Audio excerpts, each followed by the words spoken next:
Dear America, the heat is just beginning to wane here in Arizona in the November, ending the hottest 5 years on record. I've had to adjust my inner thermostat too, living here in terrain associated in many of the world's religions with spiritual testing. The election results threaten to undermine every cause that I, as an educator, poet, and essayist, have worked for in the past 50 years. Women's rights, civil rights, environmental justice, science literacy, civil discourse, and empathy, and underlying all, the informed and reflective thinking required for democracy to thrive.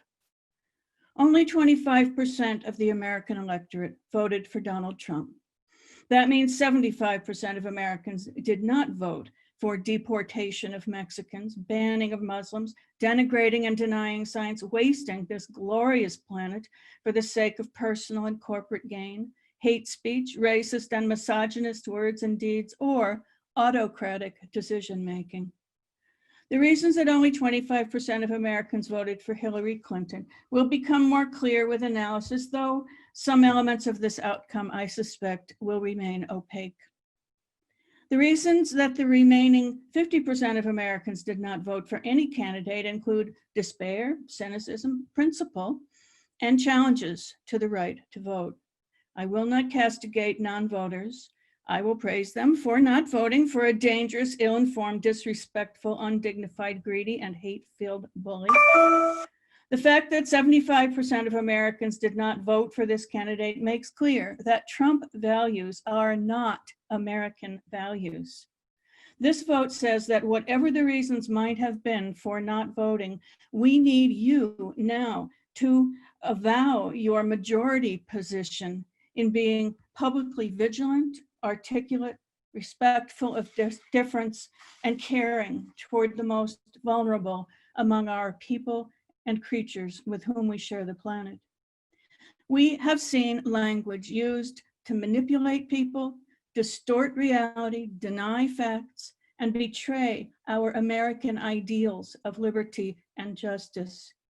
We need now to believe in the power of language to help us connect across our differences, express empathy, form new alliances, fuel our better natures, and live more fully the values we espouse. Surely, surprising acts of resistance will arise, and have, from the spirit of resilience and solidarity energized by this dangerous turn in American leadership. Maybe all the women who attend what was then called the Million Woman March in Washington should wear the hijab in solidarity with those who feel the very real vulnerability arising from the threatening rhetoric of the campaign. I think of this remembering the symbolic power of an action taken just days after the terrorist attacks in Paris in November 2015, when public protests were banned.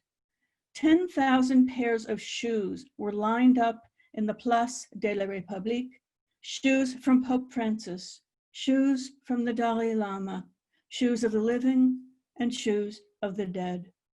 They stood in for the 200,000 people anticipated to gather on Paris streets ahead of the Paris Climate Summit. Sure, take to the streets, sign petitions, move to a red state and run for the school board, donate to organizations that work on the local level and promote human rights. Think of the great spirit of inventiveness the earth calls forth after each major disturbance it suffers. Be artful, inventive, and just, my friends, but do not be silent.